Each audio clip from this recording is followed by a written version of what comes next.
Hello, and welcome back to the channel, and thank you for joining me in another of my little monologues. I thought I'd come into the studio because I rarely use it these days, and thought, well, why not? Now, ladies and gentlemen, today I want to tell you a thought that pinged into my head this morning as I was sitting there doing a little bit of work.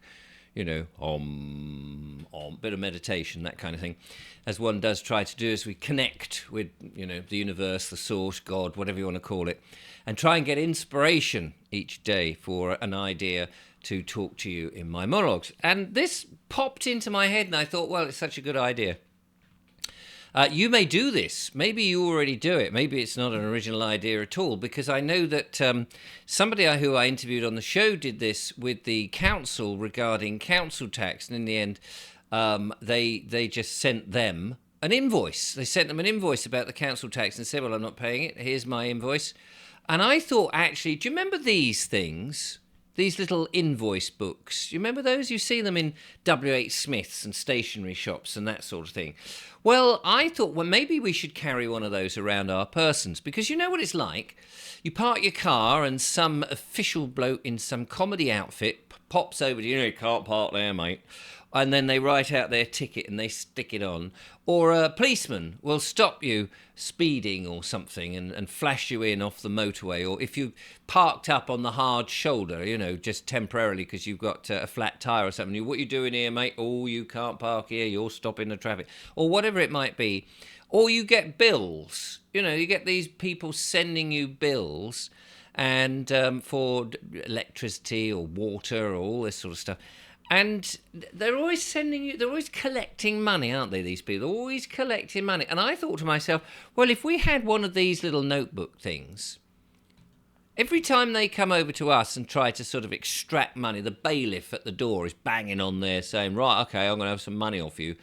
Well, why don't we just write them an invoice?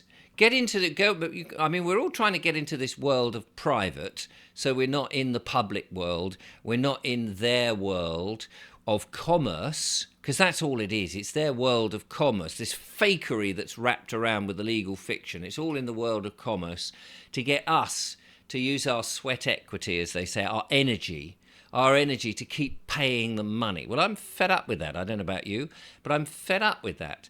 It does seem that the world is going to pot and everybody's just trying to extract money from us. And it's not even real money. It's all this rubbish fiat currency, of course, everybody's still accepting. No matter how many times Julia and I will go into a shop and say, do you accept gold?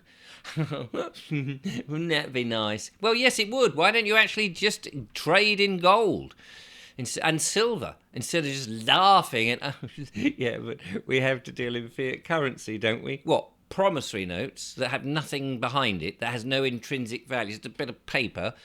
But if I write my own bit of paper out, you don't want to accept that?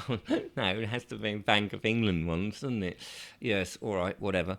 Yes, so I think that with these situations that we've got with these people coming out, the bailiff knocks at the door, or the policeman stops you, or somebody's about to put a ticket on your car, or any of these things, or even the bills that we get, just send them a bill back.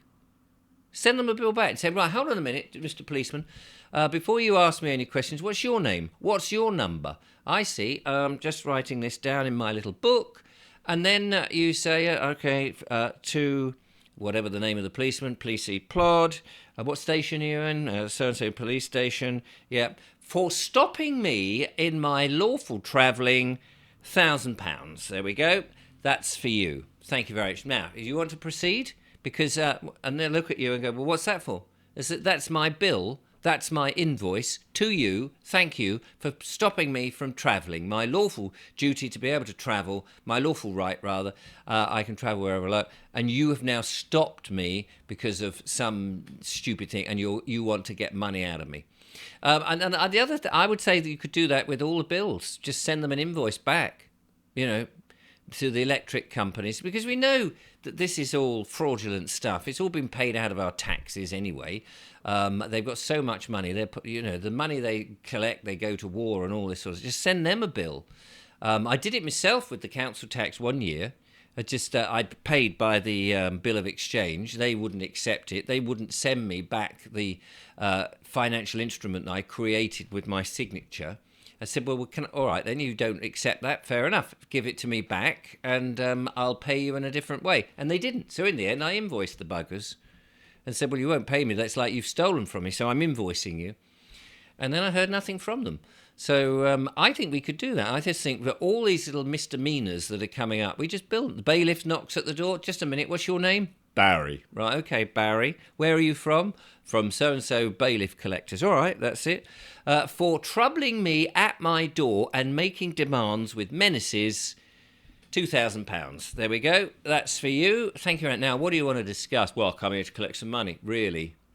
The other thing, what you should, of course, an invoice suggests that there has been an order, of course, so you need to put a number down. So always put down, if it's the council tax, put down the reference number. If it's the bailiff, then, I don't know, put down, if he's coming about something and he's got a bit of paper, put down the reference number of his case.